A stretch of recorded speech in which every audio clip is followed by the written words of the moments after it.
Alors, Cardisiac nous parle à leur tour des bonus et des primes à la casse. Une voiture électrique quasiment gratuite, est-ce possible? Voilà, bien un titre putaclic. Donc, ils ont fait un tableau récapitulant les aides de l'État, comme je vous ai déjà parlé dans une autre vidéo là. Donc, alors, ils résument les aides possibles, comme vous le voyez. Donc ça, on l'a déjà vu précédemment, hein. Donc, ce qui est intéressant, c'est qu'ils ont fait un tableau comparatif. Alors, ils ont testé avec une simulation de prix la Skoda Citigo et la Zoé, la nouvelle Zoé. Alors, la Skoda, prix de départ 21 600 €, bonus, donc c'est pas le bonus de 7 000 € tout simplement parce que la voiture n'est pas assez chère, donc il y a une limite de 27%, 5 832 € de bonus. Prime à la casse maximale de l'État, donc la prime à la conversion 5 000 €. Prime maximale Grand Paris 6 000 €, prime ZFE 1 000 €. Donc ça ferait une voiture à 3 768 €. C'est donné, hein, c'est donné à ce prix-là. Une voiture neuve à ce prix-là, c'est du jamais vu, hein. Qu'elle soit électrique ou thermique d'ailleurs. Alors concernant la Zoé, prix de départ 32 000 €. Bon, elle a le droit au bonus de 7 000 € forcément. Prime à la casse maximum de l'État 5 000, prime maxi Grand Paris 6 000, prime ZFE 1 000, et donc ça ferait une Zoé batterie incluse, hein, pas location de batterie, attention.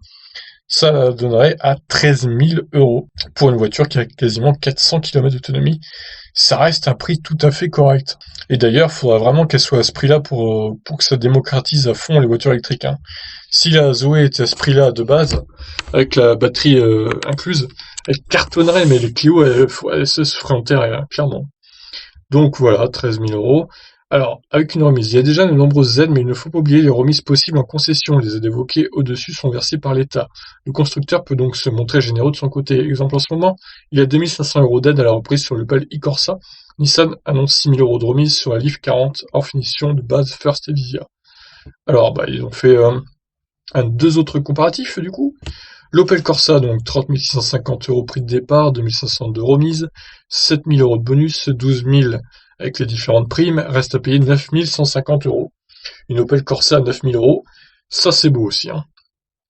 La Leaf Business, donc 35 400 €, 6 000 de remise, 7 000 de bonus, 12 000 d'aide supplémentaires, et reste à payer 10 400 €.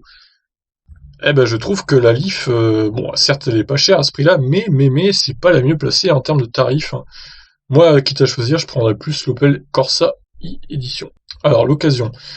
C'est à ce niveau qu'on peut toucher au Graal, alors qu'on perd l'avantage du bonus réservé aux voitures neuves. Mais on peut profiter des différentes primes à la casse, puisqu'elles concernent bien les électriques d'occasion, ce qui donne jusqu'à 12 000 € d'aide nationale et locale. Une telle somme peut couvrir l'achat d'un véhicule d'occasion, en gardant en tête les limites 50% du prix d'achat par exemple pour l'aide du Grand Paris. On pense notamment aux nombreuses Zoé que Renault propose en occasion, issues des fins de contrat de location. Ouais, enfin bon, la plupart des Zoé ce sont des 22 kWh, donc bon, il doit quand même y avoir des 40, certes, mais au final, bon, des occasions Renault de chez Zoé, enfin, les occasions Zoé de chez Renault, à mon avis, elles doivent pas être terribles. Plusieurs centaines sont affichées à moins de 10 000 € sur le site de Renault, même si le losange ne compte pas la location de la batterie. Et oui, il y a ça aussi. Alors, Dacia Spring électrique à 0 €. En 2021, Dacia compte bousculer le marché de l'électrique. Le Roumain a tout bonnement promis la voiture électrique la moins chère du marché européen. La Spring est une petite citadine de taille Twingo annoncée avec une autonomie de 200 km. La marque n'a avancé aucun prix, mais elle doit frapper fort et celui-ci peut s'approcher des 15 000 € avec la batterie. Alors, avec un bonus d'environ 4 000 €, suivant la règle des 27% et les primes à la casse, on peut avoir une voiture électrique sans débourser un sou, à condition bien sûr que les aides actuelles soient maintenues et d'y avoir le droit, en clair, d'être un foyer modeste avec un vieux modèle à mettre à la casse. Oui, alors malheureusement, je pense que les aides actuelles, elles seront plus en vigueur l'année prochaine, hein. Au final, la voiture électrique quasiment offerte grâce aux aides n'existe pas encore, mais on n'en est pas si loin, comme le prouve la Citigo à moins de 4 000 €. Et cela ne prend pas en compte une remise de la marque. Bien sûr, difficile de cocher toutes les cases pour avoir jusqu'à 19 000 € d'aide. Ici, il faut être du côté de l'Île-de-France pour avoir un revenu fiscal de référence au plus bas. Mais le bonus et la prime à la case de l'État sont accordés à tous, ce qui donne jusqu'à 12 000 € de coup de pouce facilement. La Citigo tombe déjà sous les 10 000 €, la Zoé avec ses batteries à 20 000, la facture est déjà considérablement allégée.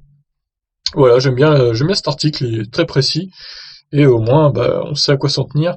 Voilà, donc vous aurez compris, hein, c'est difficile de réunir toutes les conditions pour avoir le bonus maximal, mais il y aura quand même des personnes éligibles à ce bonus.